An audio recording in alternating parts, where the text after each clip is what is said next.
Milton se déplace au-dessus du golfe du Mexique en direction de la région de Tampa Plus de Bay. 50 comtés en Floride sont sous ordre d'état d'urgence. Les résidents de la côte ouest sont avertis de prendre au sérieux les ordres Le maire de Tampa a d'évacuation. déclaré ce soir, je cite, « Si vous voulez affronter Mère Nature, elle gagne 100% du temps. »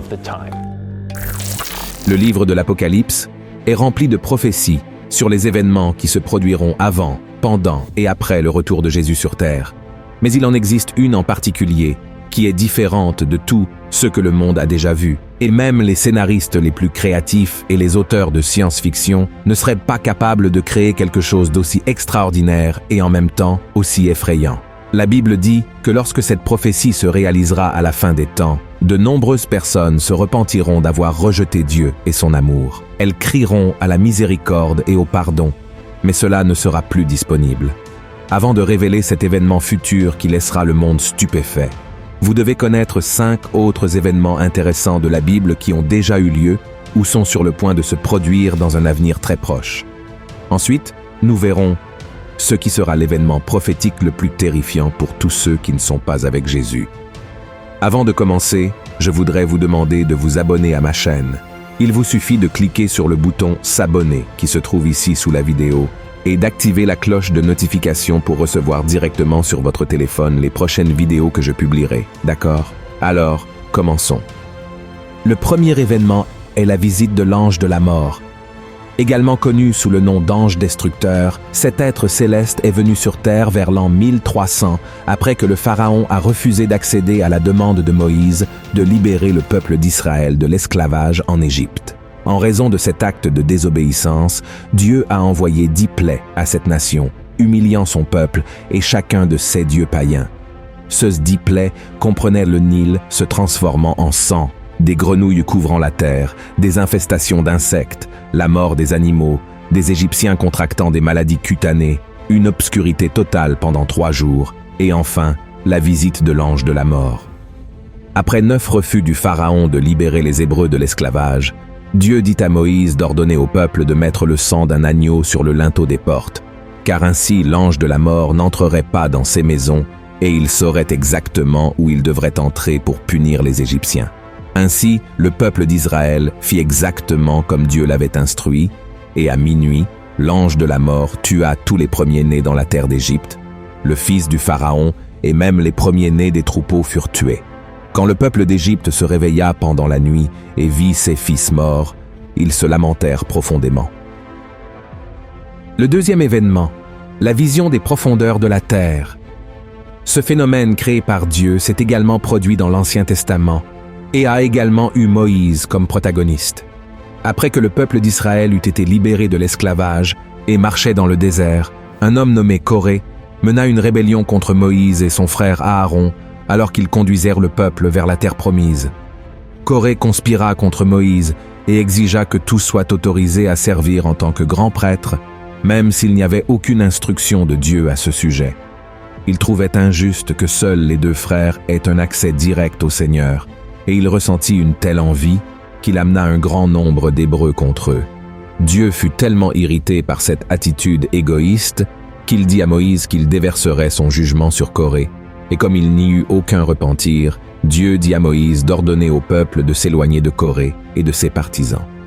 Alors, le Seigneur ouvrit la terre devant Coré, sa famille et ses alliés, et tous furent engloutis dans les profondeurs de la terre, avec tout ce qu'ils possédaient.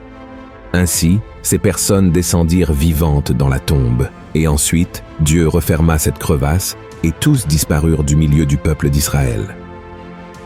Le troisième événement, l'émergence des 2 témoins. Cet événement biblique particulier est une prophétie du livre de l'Apocalypse qui se déroulera pendant les années de la Grande Tribulation. Ces 2 témoins seront 2 hommes qui n'ont jamais connu la mort, c'est-à-dire qu'ils pourraient être Enoch et Élie, 2 fidèles serviteurs de l'Ancien Testament qui ont été enlevés au ciel de leur vivant. Beaucoup croient également qu'il pourrait s'agir d'Élie et de Moïse, car ils sont apparus avec Jésus lors de la transfiguration. L'essentiel est que ces 2 serviteurs de Dieu recevront un pouvoir surnaturel du Seigneur pour accomplir des choses incroyables. Ils apparaîtront lorsque le monde sera sous la domination démoniaque de l'Antéchrist. Ils seront vêtus de toile de sac, un tissu épais généralement fait de poils de chèvre, et prophétiseront dans le monde pendant 1260 jours, soit 3 ans et demi. Ces hommes seront haïs par l'humanité, car ils prêcheront l'évangile de Jésus-Christ à un monde qui sera totalement aveugle et spirituellement fermé. Certains écouteront, mais beaucoup ne prêteront pas attention à leur message. D'autres seront furieux et les attaqueront, mais la Bible est très claire. Si quelqu'un tente de leur nuire, le feu sortira de leur bouche et consumera leurs ennemis. Cela sera un spectacle extraordinaire à voir, car je n'ai aucun doute que l'Antéchrist gouvernera le monde et ne voudra pas que quiconque adore le seul et vrai Dieu vivant de la Bible. Il fera tout en son pouvoir pour attaquer ces 2 témoins. De plus, ces 2 hommes de Dieu auront le pouvoir de fermer le ciel afin qu'il ne pleuve pas pendant tout le temps où ils prophétiseront, de la même manière qu'Élie l'a fait lorsqu'il a défié le roi Achab et la reine Jézabel. Ils auront également le pouvoir de transformer les rivières et les océans en sang et de frapper la terre de toutes sortes de fléaux chaque fois qu'ils le voudront. Ainsi, ces 2 témoins prêcheront avec autorité dans le monde.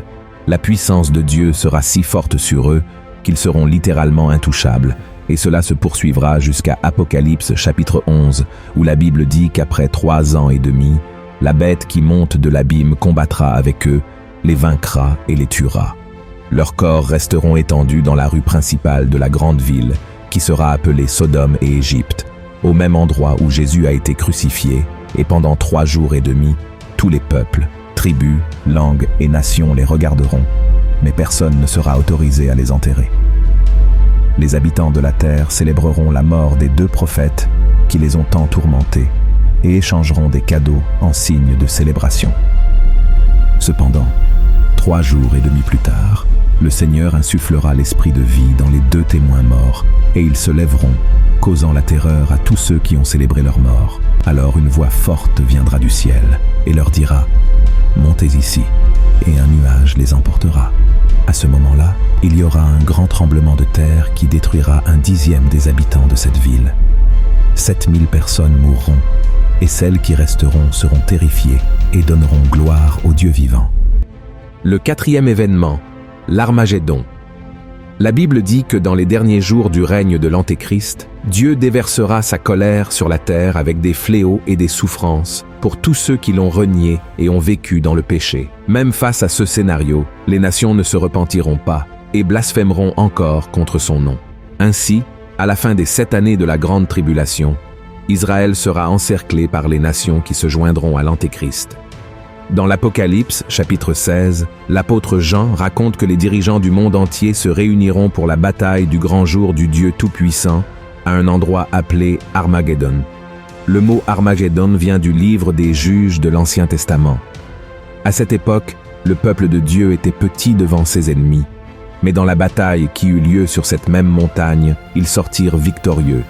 Et dans le livre de l'Apocalypse, l'apôtre Jean raconte qu'il vit le ciel ouvert et Jésus monté sur un cheval blanc suivi de toutes les armées célestes, et sur sa cuisse était écrit « Roi des rois et Seigneur des seigneurs ».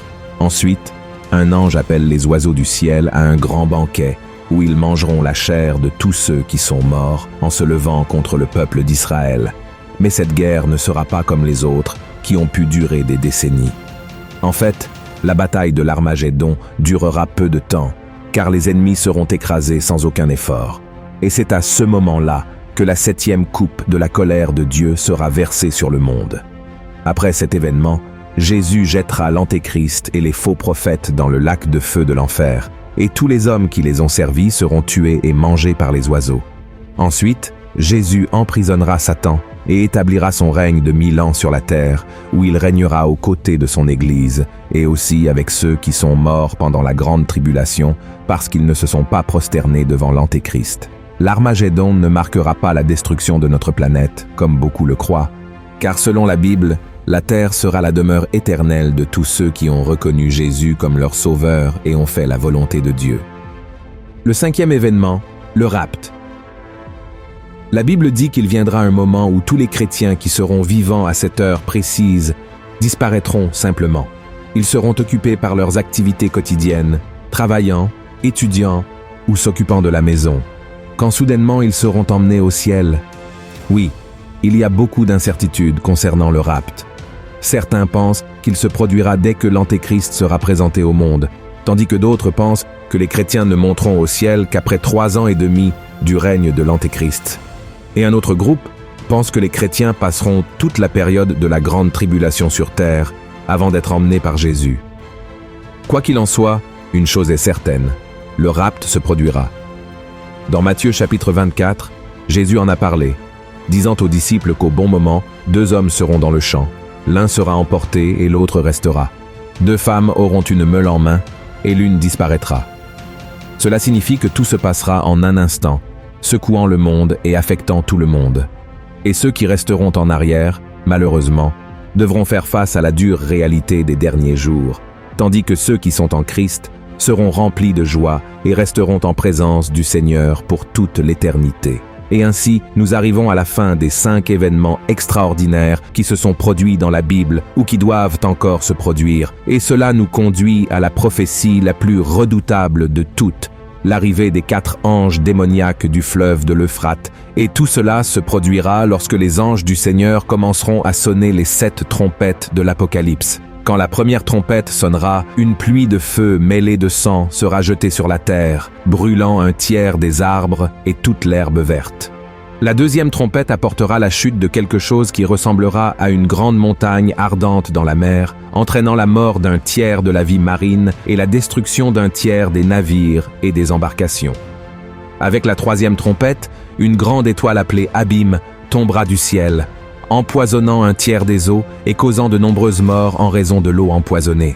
La quatrième trompette diminuera la lumière du soleil, de la lune et des étoiles d'un tiers, symbolisant une période d'obscurité.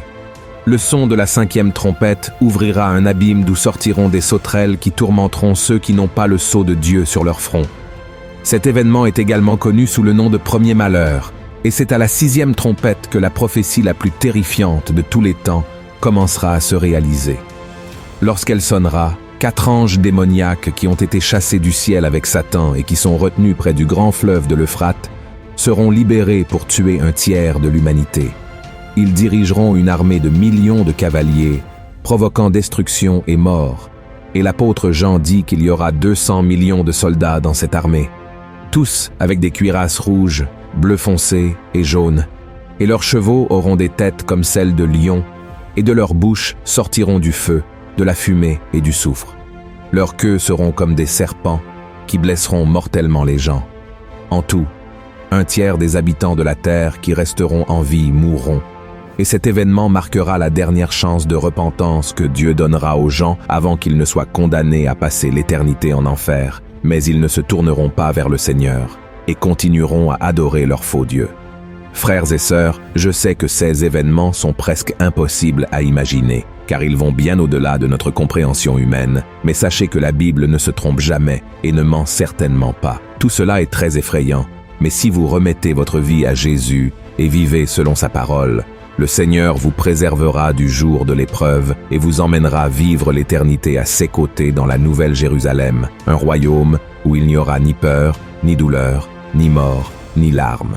Vous n'avez pas besoin de vous inquiéter du moment où tout cela se produira, mais plutôt de savoir aux côtés de qui vous serez quand cela se produira. C'est pourquoi approfondissez vos connaissances de la Bible, marchez selon la parole du Seigneur et ne vous laissez pas tromper par ce qui se passera dans le futur. Amen. Si vous avez apprécié ce message, partagez-le avec vos amis, votre famille et abonnez-vous à ma chaîne. Je vous attends dans la prochaine vidéo.